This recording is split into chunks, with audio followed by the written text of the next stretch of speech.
Gashi ne yanzu na fara recording, so let me share my screen.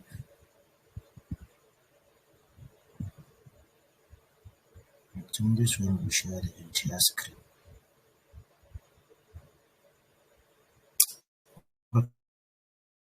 Okay, I'll not share the entire screen. Let me just share this one. Yeah, kuna ganin screen ina Austin. Confirm to me. Yeah, Okay, that's good. So akwai key components. Na yi bayanin menene fundamental analysis. Sorry, recording din ne sai yanzu na fara. So amma za mu ci gaba kawai for those wanda za su saurari recording din mun sa a YouTube. Maybe they can use this document tunda zan yi sharing ɗinsa a wannan sai na sa muku a can za ku iya downloading wannan document for those who wanted it. Last time na yi ƙoƙari na yi translating ɗin shi da Hausa amma gaskiya Google Translator ne amfani. I don't have time for combating wajen paper uku ne gashi nan wannan ma na yi, so kuma into Hausa. So akwai key components da na ɗauka na before. Na farko shine akwai project and team evaluation. Idan za ka yi fundamental analysis na project kafin a sa shi, kamar yadda na ga wasunku suna yi, har 'yan mining ɗin duk da cewar ba ma su san fundamental suke ba, wasu, so yana ɗaya daga ciki shine project and team evaluation. Na farko wane project ne, na biyu su waye team ɗin project ɗin. Aka ce team su ne waɗanda suka haɗa kai suke son su yi abin. Misali kamar yanzu duk business ɗin da ka ji an ce Dangote ne zai yi, za ka yi tunanin cewa okay, this business is going to be successful ma. Saboda me, yana da ideas, yana da connections, yana da exposure, like yana da past, yana da track record mai kyau na yayi business da suka yi succeeded. To shi ma haka crypto yake. Kafin ka je ka siya coins ko waye, ka je ka duba su waye behind coins din. Ba su da wani allegation na sun taɓa frauding ko sun taɓa satan kuɗin mutane ko sun taɓa wasu abubuwa irin wa'annan. Ka gane? Sannan sai ka me, akwai white paper. Duk wani project da kuka sani ana yi a crypto yana da wani abu da ake ce mishi white paper. Bari na ba mu simple example na white paper, kamar project na makaranta da muke yi. Mun yi diploma ko mun yi NCE ko mun yi HND ko mun yi degree ko mun yi masters ko PhD. Muna zuwa mu rubuta project me ake ce mishi final year project. To haka crypto yana da white paper. Wannan white paper din a ciki ne zai kunshi duk bayanin crypto, komai da komai, har da team din su, sunan token din, nawa za a ba investors, nawa aka ware for pre-sale, nawa aka yi kaza, nawa aka yi kaza. So ita ce white paper. Gashi nan suka ce understand the goals, technology use case da waye, duk waɗannan abubuwan. Sannan team su ne na gaya muku su waye wanda suka haɗu suka yi wannan coins ɗin ko za su yi wannan project ɗin. Wasu kila sun taɓa aiki a Binance, wasu a'a kila ma mai Binance ɗin ne. Me yasa za ka ga duk coins ɗin da aka ce Binance sun yi investing a ciki ko a mining ne, mutane sun fi mai da hankali saboda mai track record na team ɗin su Binance ɗin. So wannan abun yana ɗaya daga ciki. This one is saying the screen is clear. I'm sorry for distraction. It's not clear ko kuma is clear, ban gane ba.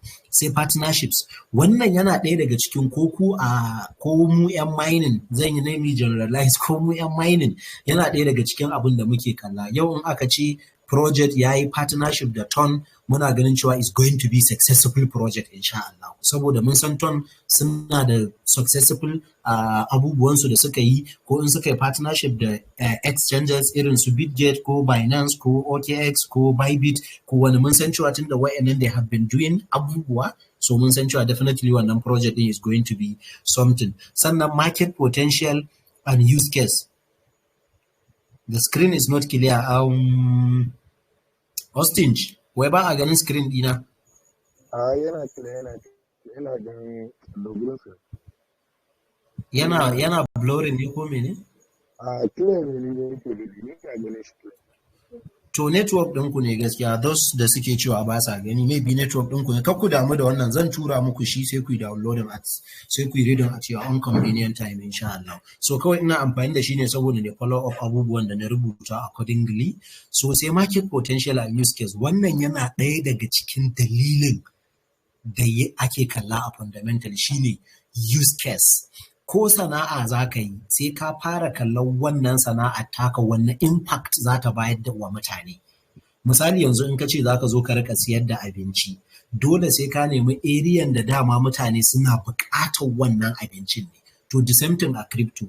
Kowanne coins da ka gani yana da dalilin da yasa aka creating din shi, saboda ya solving wani problem ne yasa aka creating din shi. So shine gashi nan problem solve, determine whether the cryptocurrency solve a real world problem or offers a unique value proposition. Ko dai yana da wani dalili da yasa aka yi shi, ko kuma a'a yana da wani unique value proposition da babu wani coins da yake da shi. Shi yasa wani lokacin ake cewa duk coins din da ake a crypto babu mai use case ko kuma wanda ya zo ya solving asalin problem irin Ripple XRP kenan.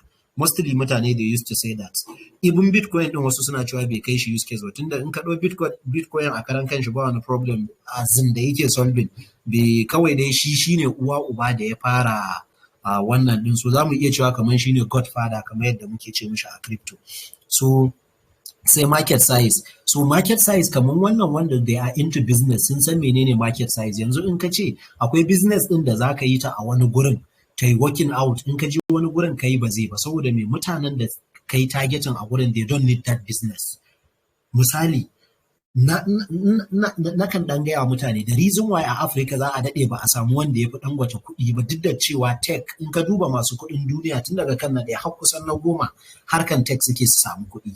To amma me yasa mu a Africa ba 'yan tech bane suke da kuɗi? Saboda har yanzu matsalar Africa yunwa ne. Har yanzu matsalar mu yunwa ne, ba mu fi karfin abin da za mu ci ba. Shi kuma Dangote he really understand the real problem na Africa. So shi yasa everything da yake is harka abinci. So these are the things. So ya zamana abin da kake targeting yana da market. Idan ka zo ka ce za ka yi abin, so almost everybody zai participate in ɗinka. Kullum ina so zan building wani abu a crypto.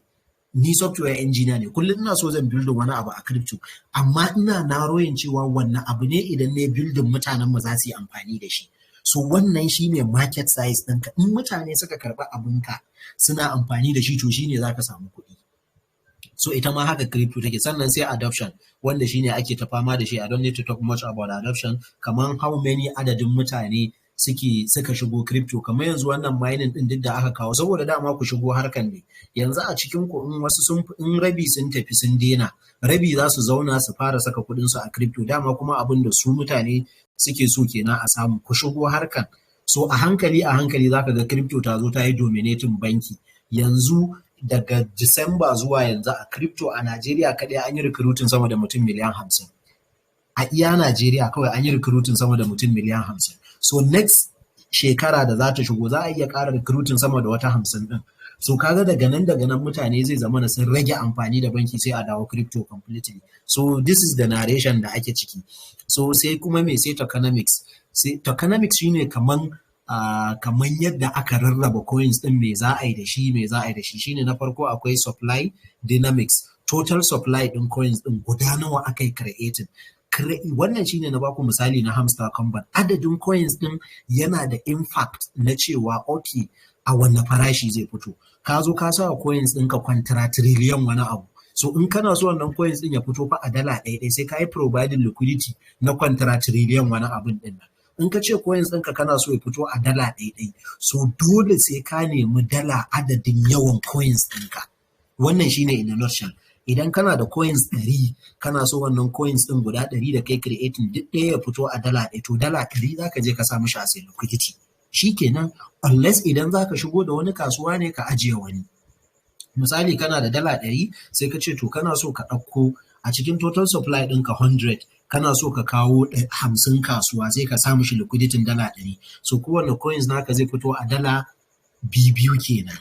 So wannan wanda yake a kasuwa za a ce mishi market supply ne, amma total supply shine gaba ɗaya wanda kake da intention na kawowa kasuwa. Sai utility shine to understand the token utility token with the multiple use case. Wannan shine kamar wanda muka yi a baya. Sai distribution ba da masu ba kwa ji. Austin ana ji na ko ba a ji na? Wasu fa network ɗinsu ne and they keep distracting us.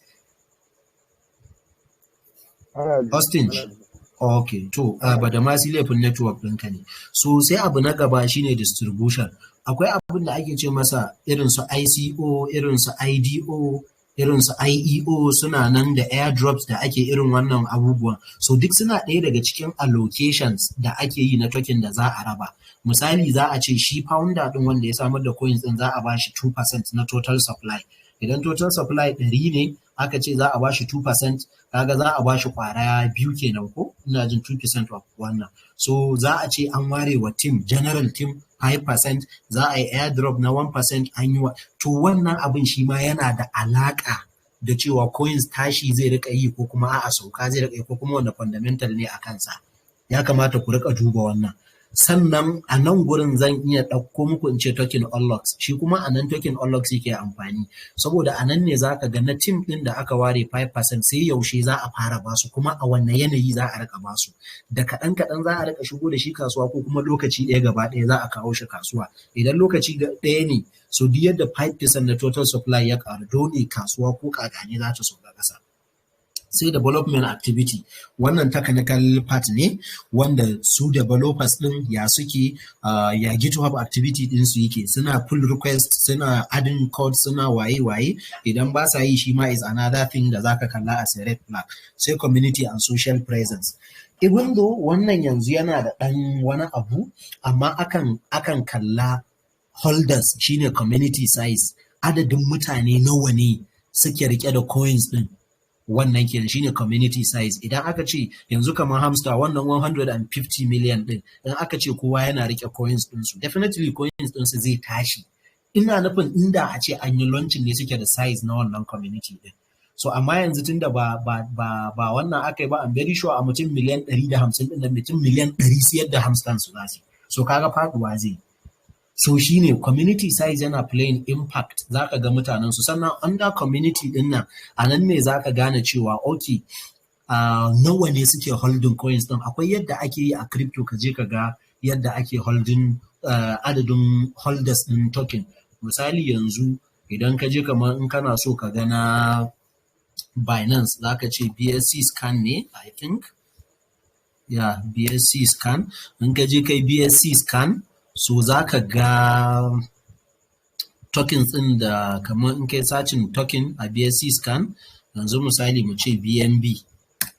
So idan ka ce BNB, duk da wannan abubuwan ba yana cikin class ɗin mu amma ba wai index ba. So ka ga BNB, so maybe in ka taɓa shi haka, so is already verified. So a nan gurin akwai inda za ka ga adadin mutanen da total holders, kun gani mutum 12,429 ne suke holding wannan BNB currently wanda suna da shi a wallet ɗinsu. Sannan ga total transfer da aka yi gaba ɗaya tun da aka yi, amma wannan ba normal BNB ba ne gaskiya ko? Yawwa BNBX ne. So normal BNB ya kamata a ce transaction ɗinsa ya ninninka haka. So yana da transaction guda 112 da waye ga price din shi currently, ga on-chain market, ga waye. So wannan sai waɗanda suka yi joining main class din mu in za mu yi classes, so su ne za mu yi discussing in-depth na irin waɗannan abubuwa yadda za su je su ga wannan abubuwan. So akwai yadda ake kakana mutum nawa ne suke holding, wannan adadin holding din na mutane da suke yi shi zai sa ka gane cewa wannan coins din tashi zai tashi ko kuma a nan da wata ɗaya ko wata biyu ga abin da zai faru. As wannan kenan as fundamental analyst. Sannan sai social media activity, so nawa aka yi magana akan coins din, mutane nawa ne suka yi. In kaga coins na trending, definitely there must be something good or bad about it, da waye. So wannan yana ɗaya daga ciki community mutanen su da suke magana a wannan. Sai forums and forum discussion, wannan duk abubuwa ne related to wancan social media da waye. Sai regulators and legal considerations, akwai abin da ake ce mashi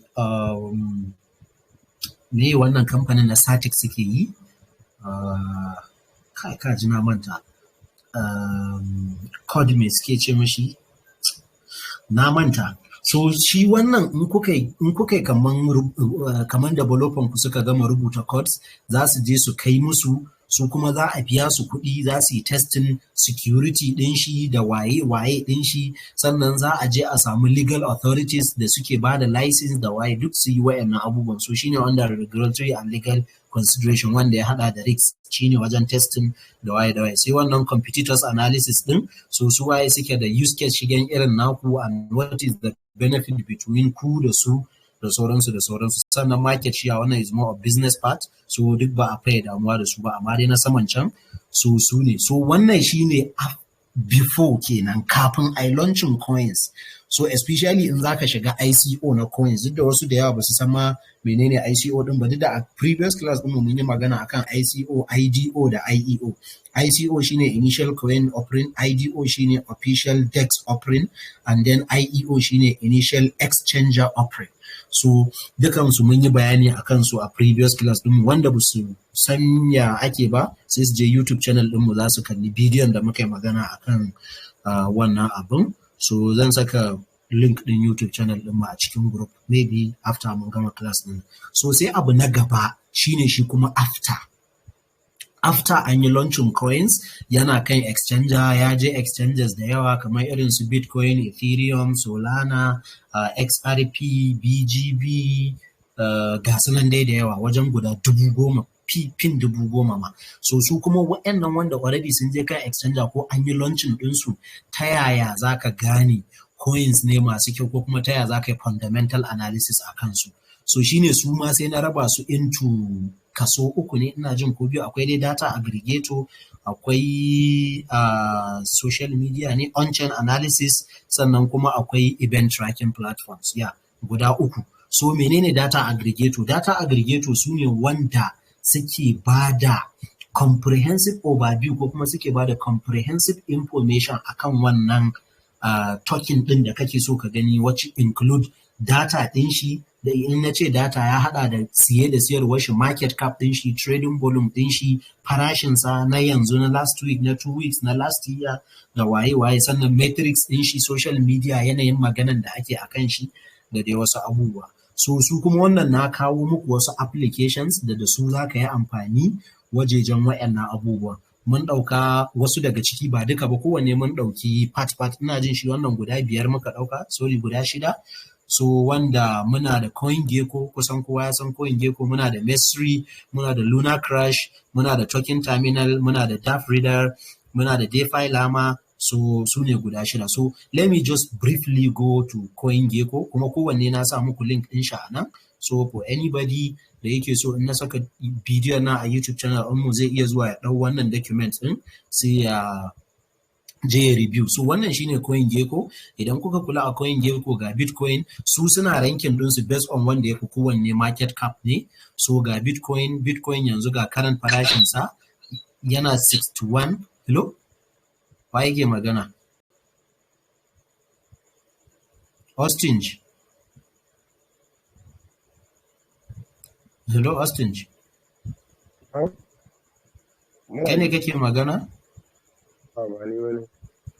Alright. So ga Bitcoin ga current price din shi yanzu ana trading Bitcoin at $61,000, ga 1 hour 0.0 tashi ya ko sauka yayi kaman me ake ce mishi percentage da aka yi. A 24 hours ya karu da kaza. A 7 day gashi 24 hours trading volume din shi an yi trading din shi a 24 hours na $17 billion. So ga market cap din shi 1.2 trillion ko 1.2 trillion ga chart din shi. So yanzu in ka bude Bitcoin, ka taba Bitcoin misali, zai ƙara bude maka ya baka details data akan shi, wanda a nan mostly wasu da iya CoinGecko suke amfani suke analysis ɗinsu. So in ka zo daga nan gefen nan ga chart din shi, nan ga shi 24 hours. In kana so zaka iya mayar da shi na 7 day, in kana so zaka iya mayar da shi na 1 minute, in kana so 3 minutes. Ga 1 year chart. So za ka ga daga 1 year ga shi December, ga shi ga tashin da ya yi, ga farashin da ya je kololuwa 71,000, ga shi nan ya ƙara zuwa 71, nan ya yi kaza. So duk ga shi nan dai. So as a 1 year kenan. So ga kuma maximum shine kaman highest tashin da ya taɓa yi, ina jin nan gurin ne. nan ne ko menene I don't know, kamar dai can ne. So shi ne, sannan in muka zo daga gefe ga uwa uba abin da aka fi amfani da shi, kan favorite it in kai creating account da su, sannan ga market cap din shi kamar yadda na gaya muku $1.2 trillion. So sannan ga fully diluted me ake cewa fully diluted valuation na shi shine still 1.28, shi da diluted valuation da me ake cewa da market cap suna zuwa mostly iri ɗaya, amma ba su zo ba to wani ne bai diluting ba a nan, ko ana order bata gama executing ba, ko wani abu related to that. Sannan ga 24 hours trading volume a awa 24 na nawa aka siya aka siyar, an siya na $17 billion. Guys, kuɗi suna crypto alaji. Iya trading ɗin yau ne $17 billion.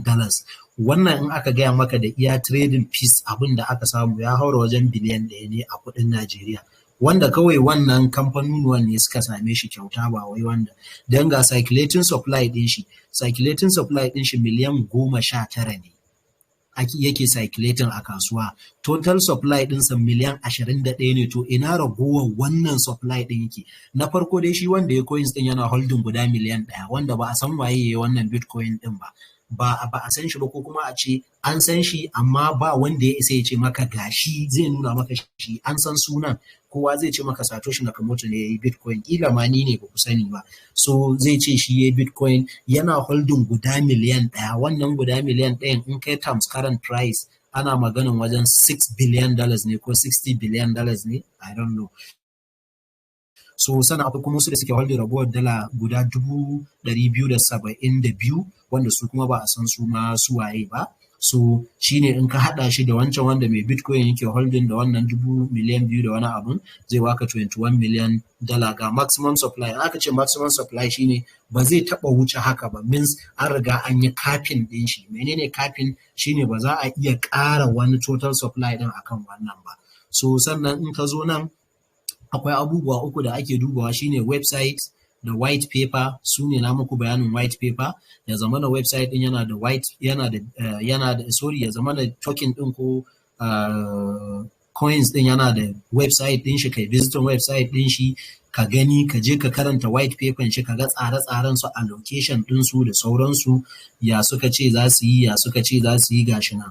Twitter, ka je ka duba Twitter handle ɗinsu, ka duba GitHub ɗinsu, suna da pull request da waye-waye, ga ID ɗin shi, duk wani bayani da kake nema dai gashi nan za ka same shi a nan. Ga historical da price ɗin shi, 24-hour range gashi, 7 days range gashi da ya je $49,000 lokacin da na muku fundamental na ce zai iya kaiwa har 40. So shine a last week ya je 49. Ga all time high nashi da ya taɓa yi, shine highest price da ya taɓa wucewa, ya taɓa zuwa shine $73,737. So all time low ɗin shi, all time low ɗin nan ana nufin tun lokacin da aka yi creating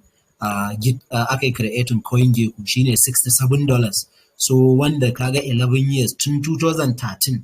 A 2013 zaka sayi Bitcoin ɗaya a $67. So wanda a 2013 ina jin dala a Najeriya ko naira 100 bata kai ba. So kaga with less than 16,000 ko 6,000 ma zaka iya siyan Bitcoin guda ɗaya a lokacin. So sannan ga exchanges da zaka iya zuwa kai trading, ga bayanai akan shi, su Bitcoin mining su waye, duk ga exchanges da aka yi listing ɗinsu. So duk wayannan bayanan zaka zo ka gan shi akan wannan abun. So yana ɗaya daga cikin app, yana ma na farko na cikin app da ake fundamental analysis da shi, shine CoinGecko. Sannan mu koma nan akwai Mesri, wannan ba zan shiga ba, ku shiga ku je ku gani, abin da ba ku gane ba ku zo ku tambaye ni.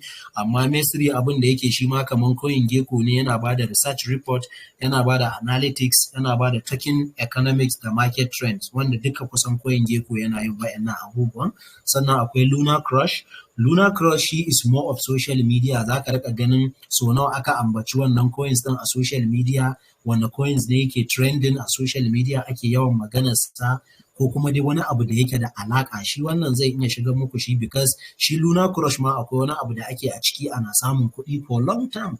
Ina jin tun shekara 2 da ta wuce na yi amfani da shi, a lokacin suna bamu wani coins ɗinsu, na manta sunan coins ɗin, amma dai a lokacin da coin market cap da CoinGecko duk kusan irin abu ɗaya suke. So ba sai na yi ɗauko CoinGecko na ɗauko coin market cap ba. so only waɗanda suke da ɗan bambanci su ne na yi. So shi wannan za ka je kai creating accounts, mostly a ina ne ma ake, ko sai ka yi login ne za ka rika ganin data ɗin, amma dai akwai shi wannan amfanin sa ma da yasa na sa muku, akwai in ka shiga cikin shi in kana liking kana wani abubuwa za su rika baka coins din su, it's like interaction to earn, kana interacting da shi kuma suna dan biyan ka wani abu haka. So duka in kuka je za ku gani a YouTube channel din na sa muku link, na sa muku wannan din, za ku je ku yi download wannan file din. Sannan akwai token terminal, shi ma is more of social media analytics suke yi da activity na influencers da engagement metrics. So nawa ake magana akan coins, waye magana akai, wane influencers ne suke magana akan wannan coins din, shine token terminal yake yi. So amma dai shi wannan I don't think suna biya ko kuma sun fara, I don't know. Su ma wa'annan din gaskiya for over 2 years ma ban ƙara amfani da shi ba, so I don't know ko har yanzu suna biya. Amma dai da na sani da mu kake liking kake retweeting abubuwan da yake cikin app ɗinsu, so suna biyan ka da wani token nasu haka. So sai dApp Reader, shi ma kuma shi mostly is for decentralized application transaction volume da token activity. Me aka yi akan token, an siya an siyar, me transaction volume ɗin da yake akan tokens ɗin, so duk zai nuna maka. Sai DeFi Llama, shi kuma DeFi Llama a crypto akwai abin da muke ce mishi DeFi, means decentralized finance. Kamar yadda muna da centralized finance, CeFi kenan a normal irin harkokin da banki suke so a crypto, komai is decentralized, so that's why we have decentralized finance. So duk coins ɗin da yake under DeFi, so you can go and make research akan shi. Shine kamar irin total volume lockets, kamar abin da token unlock suke yi, liquidity protocol ɗin shi, suwaye suke providing liquidity, me yawan liquidity ɗin shi, liquidity ɗinsa is low or is high, so duk zaka je ka gani. Sannan abu na uku da muka ƙara a kai shine on-chain analysis. On-chain analysis shi kuma wanda zai rika, wannan za su rika baka kaman inside ne akan me ya faru previously da coins, da kuma menene zai faru based on current data da kuma previous data da ake da shi akan wannan network din, wanne irin kuɗi ne ya shigo a kansa yanzu. So wannan mostly especially wannan on-chain din, wani lokacin shi nake gani sai na zo na gaya muku cewa akwai yiwuwar BTC zai tashi ko zai faɗi, saboda a on-chain ne zaka ga cewa ana yawan cire kuɗi daga crypto ko ana transfer su, because akwai abin da zaka gani, misali in kaga ana yawan transfer crypto from cold wallets, from wallets to centralized exchanges, so mostly yana alerting ɗinka signal cewa za a yi liquidating kasuwa ne, za a siyar da bitcoin a mayar da kuɗin into fiat. In kaga kuma ana yawan siyan coins daga kan irin Binance ana tura shi irin su Trust Wallet, to wannan alama ce ta cewa za a fara bull run, ko kuma mutane za su siya coins rike shi saboda sun ji wani labari akan shi. To wannan on-chain din shine mostly yake nuna wa mutane wa'annan abubuwan. So shi ma na yi jotin, ina jin website 5 ne ko 4, so guda 4 ne. So number 1 shine Glassnode din nan. Shi matsalan Glassnode gaskiya sai kana da subscription ma sai ka siya. So amma dai suna barin ka kaɗan yi basic abubuwa haka. So shine sai wannan sentiment.net din nan, shi ma is mostly on-chain amma na social media of cryptos ne.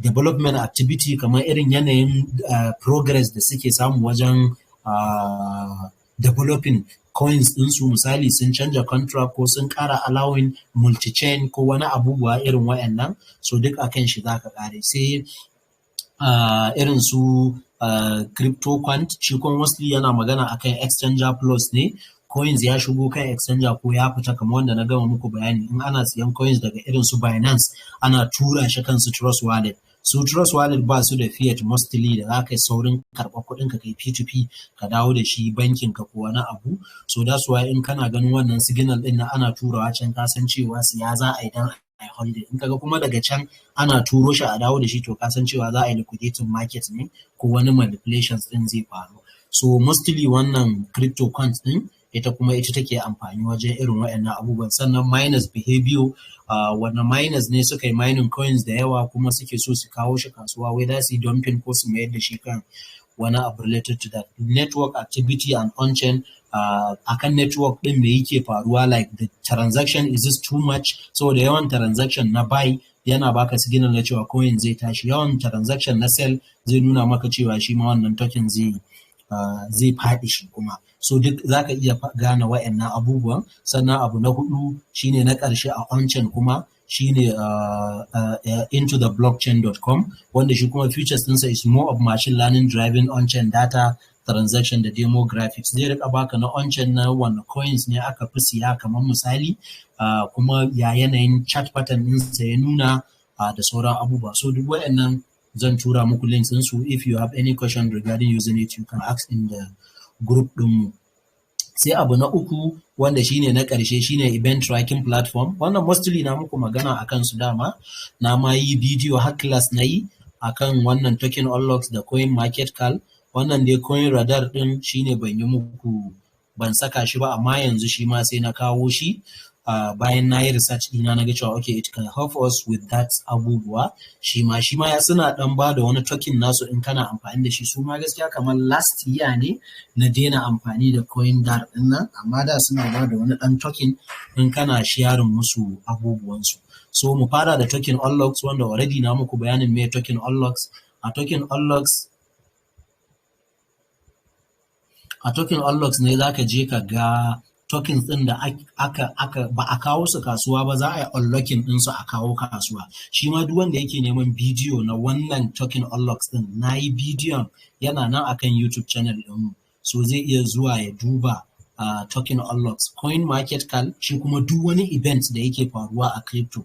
Kaga especially wayannan biyun wani lokacin sun fi coin gecko amfani da wannan token unlocks ɗin da wannan coin market cal ɗin.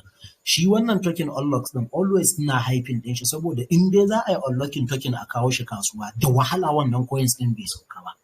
Da wahala. Na farko akwai fear. Menene fear? Shine tsoro na mutane. Duk ɗan crypto yana da tsoro. In aka ce za a yi unlocking token, ya san cewa token zai sauka, to zai siyar da wanda yake holding. Saboda me? Saboda wannan. Sannan kuma na gaya wa 'yan cikin group ɗinmu, to waɗanda suka daɗe kenan.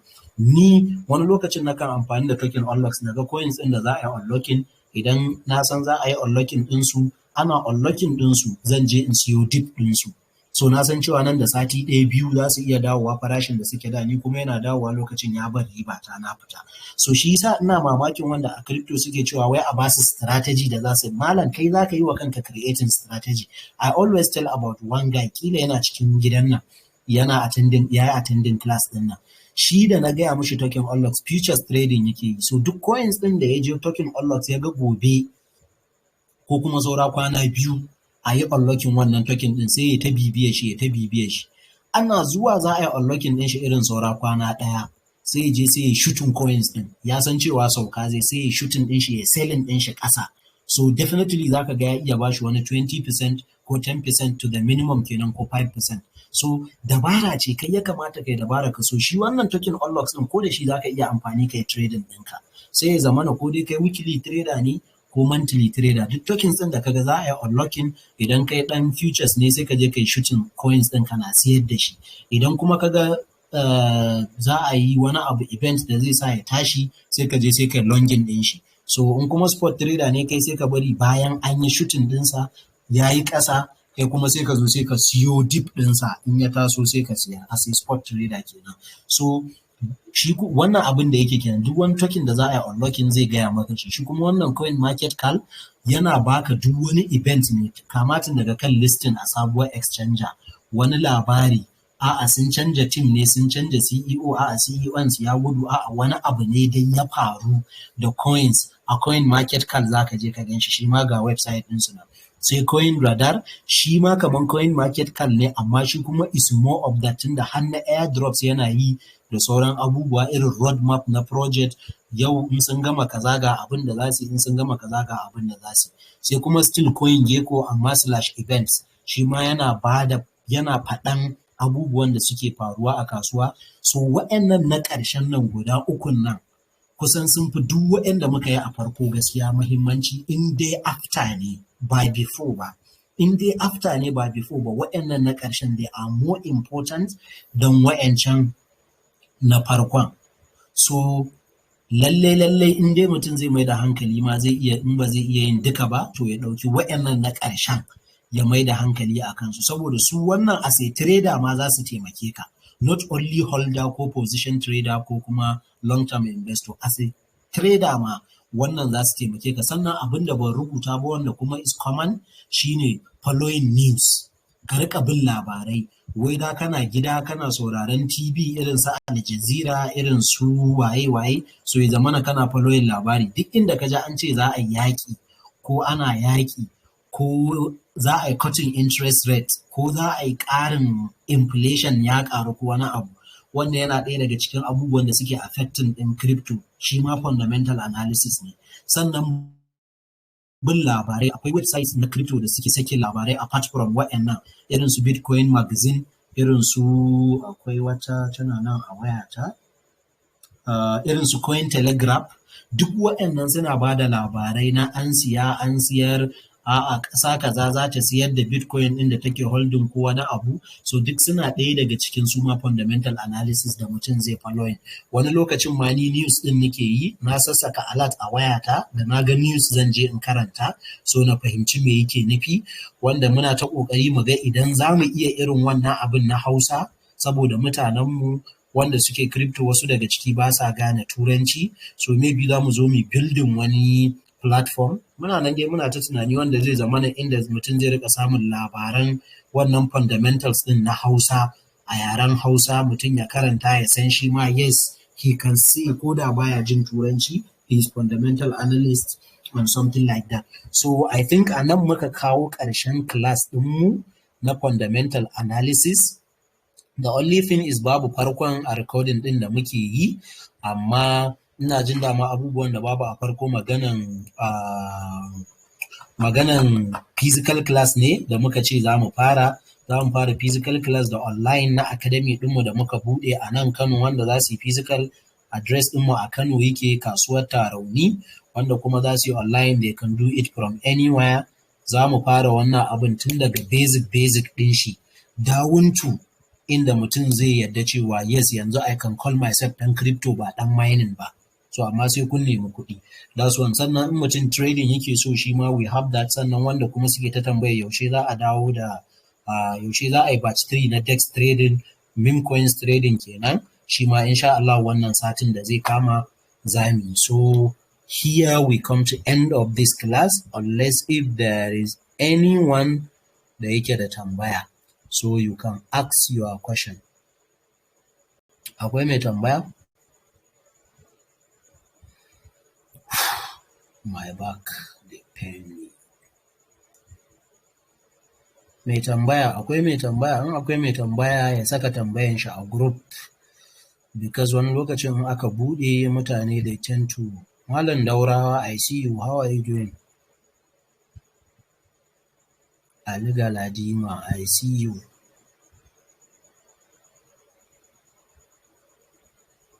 Idan akwai mai tambaya su rubuta ta a group. I see a lot of members. Umsi Collection, I see you. Awal Salis, I see you. Maryam Bello, you too. Ahmad Suleiman, Akmal ko? Yeah, my boss kenan. So wanda suke da tambaya ask in group. Oga Saminu, Oga Iroro Ahmad Muhammad. Kawai wasu su ce ban kira sunansu ba. Everybody I see you. Masu tambaya they can ask in group. Yakubu, bari mu je mu fara amsa tambayoyi.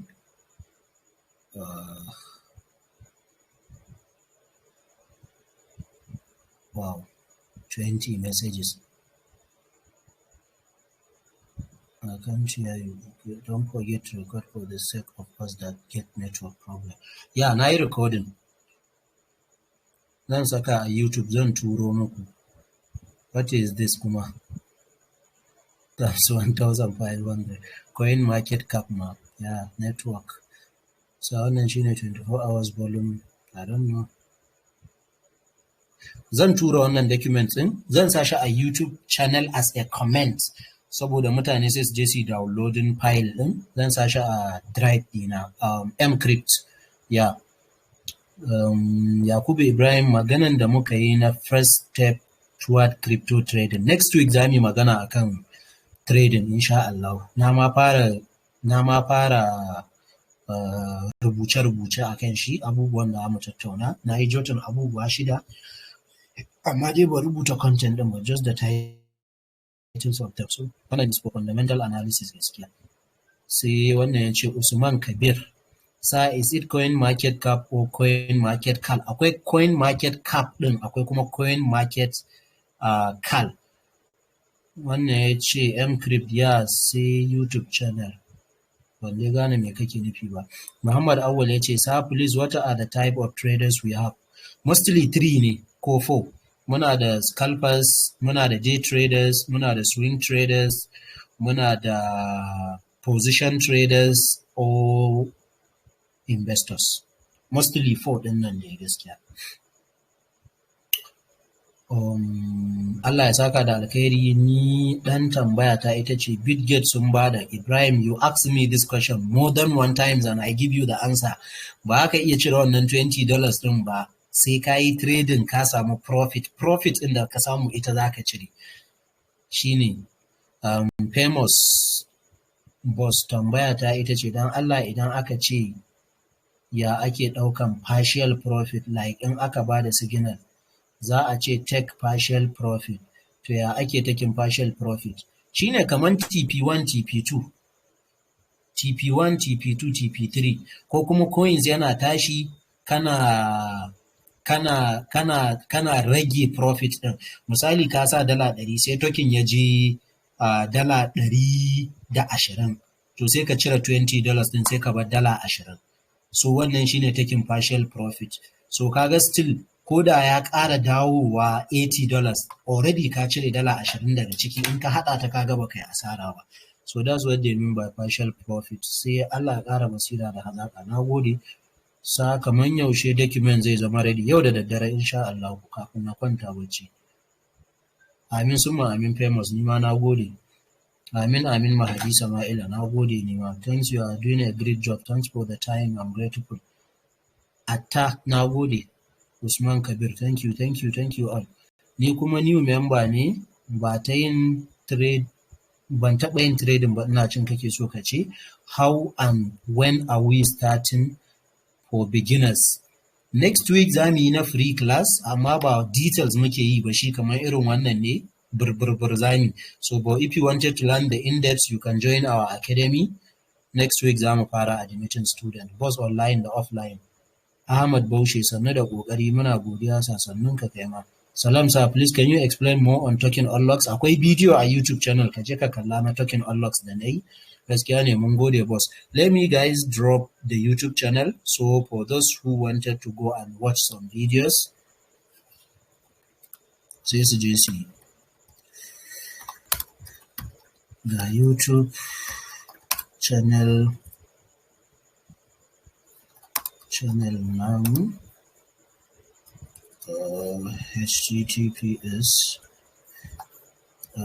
youtube.com/@futureweb3.